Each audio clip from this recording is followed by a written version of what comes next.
जय श्री राधे। पूज्य श्री सद्गुरुदेव भगवान के चरणों में प्रणाम। पूज्य श्री स्वामी राम सुखदास जी महाराज जी के प्रवचन से सत्संग की आवश्यकता। एक सत्संगी भाई ने एक व्यक्ति से सत्संग में चलने को कहा तो वह व्यक्ति बोला, मैं पाप नहीं करता, अतः मुझे सत्संग में जाने की आवश्यकता नहीं। सत्संग में वे जाते हैं जो पापी होते हैं, वे सत्संग में जाकर अपने पाप दूर करते हैं। जिस प्रकार अस्पताल में रोगी जाते हैं और अपना रोग दूर करते हैं, निरोग व्यक्ति को अस्पताल में जाने की क्या आवश्यकता। जब हम पाप नहीं करते तो हम सत्संग में क्यों जाएं? ऊपर से देखने पर यह बात ठीक भी दिखती है। अब इस बात को ध्यान देकर समझें। श्रीमद् भागवत में आता है, जिनकी तृष्णा की प्यास सर्वदा के लिए बुझ चुकी है, वे जीवन मुक्त महापुरुष जिसका पूर्ण प्रेम से अतृप्त रहकर गान किया करते हैं, मुमुक्षु जनों के लिए जो भवरोग का रामबाण औषध है तथा विषयी लोगों के लिए भी उनके कान और मन को परम आह्लाद देने वाला है। भगवान श्री कृष्ण चंद्र के ऐसे सुंदर सुखद रसीले गुणानुवाद से पशुघाती अथवा आत्मघाती मनुष्य के अतिरिक्त और कौन ऐसा है जो विमुख हो जाए, उससे प्रीति न करे।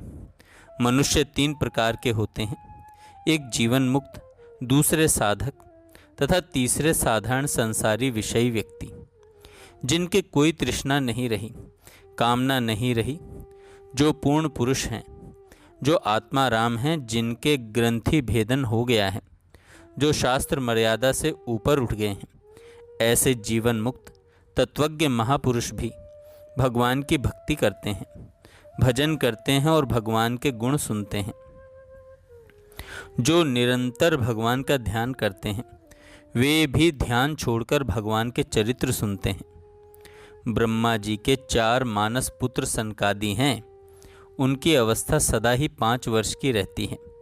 वे जन्मजात सिद्ध हैं। ऐसे अनादि सिद्ध सनकादिक, जिनके 10 दिशाएं ही वस्त्र हैं, उनके एक व्यसन है। जहाँ भी भगवान की कथा हो वहाँ वे सुनते हैं। दूसरा कोई कथा करने वाला न हो तो 3 बन जाते हैं श्रोता और 1 बन जाता है वक्ता। इस प्रकार मुक्त पुरुष भी भगवान की कथा सुनते हैं।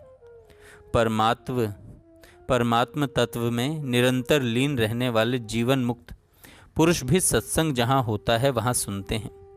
जो संसार से उद्धार चाहते हैं, ऐसे साधक भी सत्संग सुनते हैं, ताकि सांसारिक मोह दूर हो जाए, अंतःकरण शुद्ध हो जाए। यह संसार की दवा है सत्संग। जो साधारण संसारी मनुष्य हैं, साधन भी नहीं करते, उनके भी मन को, कानों को सत्संग की बातें अच्छी लगती हैं। सत्संग से एक प्रकार की शांति मिलती है, स्वाभाविक मिठास आती है। जहाँ भगवान की कथा होती है वहाँ भगवान, भगवान के भक्त, संत महात्मा, नारद जी, सनकादिक ऋषि मुनि तथा जीवन मुक्त महापुरुष भी खिंचे चले आते हैं, क्योंकि यह अत्यंत विलक्षण है। भगवान की सवारी है गरुड़। उन गरुड़ जी के बारे में कहा गया है, गरुड़ महाज्ञानी गुण राशि। गरुड़ जब उड़ते हैं तो उनके पंखों से सामवेद की ऋचाएँ निकलती हैं। हरि सेवक अति निकट निवासी। ऐसे गरुड़ जी जो सदा ही भगवान के पास रहते हैं, उनको मोह हो गया। जब भगवान श्री राम को नागपाश में बंधे देखा, भगवान का यह चरित्र देखा, तो उनके मन में संदेह हो गया कि ये काहे के भगवान, जिनको मैंने नागपाश से छुड़ाया, मैं नहीं छुड़ाता तो इनकी क्या दशा होती। इसी प्रकार भगवान श्री राम को हा सीते पुकारते हुए जंगल में भटकते देखकर सती को संदेह हो गया था कि ये कैसे भगवान, जो अपनी स्त्री को ढूंढते फिर रहे हैं और उसके वियोग में रुदन कर रहे हैं। गरुड़ जी और सती के उदाहरण इसलिए दिए कि इन्हें स्वयं श्री राम जी के चरित्र देखने से मोह पैदा हो गया और चरित्र श्रवण से मोह दूर हो गया। इससे सिद्ध हुआ कि भगवान के चरित्र देखने से भी भगवान के चरित्र सुनना बढ़िया है। साक्षात दर्शन से भी चरित्र सुनना उत्तम है, क्योंकि दर्शनों से तो मोह पैदा हुआ है और कथा सुनने से दूर हुआ है। भगवान की कथा गरुड़, सती जी आदि के मोह को दूर करती है। इसका तात्पर्य है कि जिनको मोह हो गया वे भी सत्संग के अधिकारी हैं, तो जिनको मोह नहीं है वे तत्वज्ञ पुरुष भी अधिकारी हैं, तथा घोर संसारी आदमी सुनना चाहे तो वे भी अधिकारी हैं। कोई ज्ञान का दुश्मन ही हो तो उसकी बात अलग है। हरि कथा में रुचि नहीं होती तो भाई अंतःकरण बहुत मैला है, मामूली मैला नहीं है। मामूली मैला होगा तो स्वच्छ हो जाएगा, परंतु ज़्यादा मैला होने से सत्संग अच्छा नहीं लगता। सत्संगति सब मैलों को दूर करती है, परंतु सत्संग करते रहने से यदि मनुष्य सत्संगति करे ही नहीं तो मैल कैसे दूर हो। पित्त का बुखार होने से मिश्री कड़वी लगती है, कैसे करें? तो कड़वी लगने पर भी खाते रहो। मिश्री में खुद में ताकत है कि वह पित्त को शांत कर देगी और मीठी लगने लग जाएगी। ऐसे ही सत्संग भजन में रुचि न हो तो भी सत्संग भजन करते रहने से ज्यों ज्यों पाप नष्ट होने लगेंगे त्यों त्यों सत्संग में मिठास आने लगेगा। जिस मिठाई को हम चखे ही नहीं उसका स्वाद हम कैसे जान सकते हैं। ऐसे ही जिन्होंने सत्संग किया ही नहीं वे इसकी विशेषता नहीं जानते।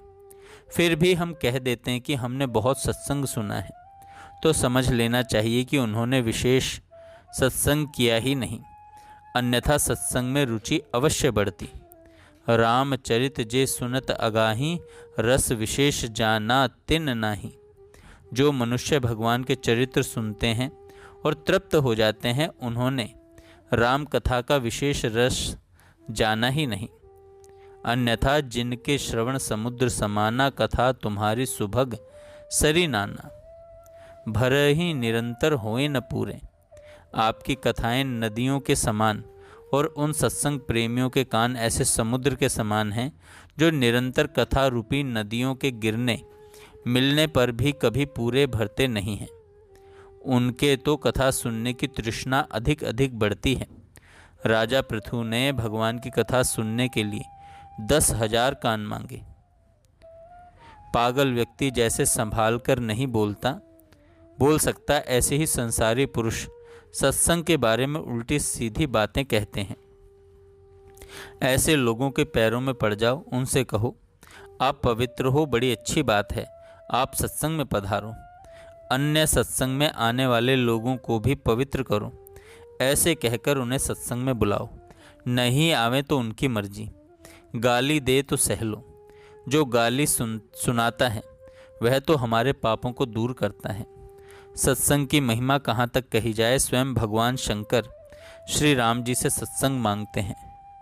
बार बार वर मांग हूँ हर्ष देव श्री रंग, पद सरोज अन पायनी, भक्ति सदा सत्संग। जय श्री राधे।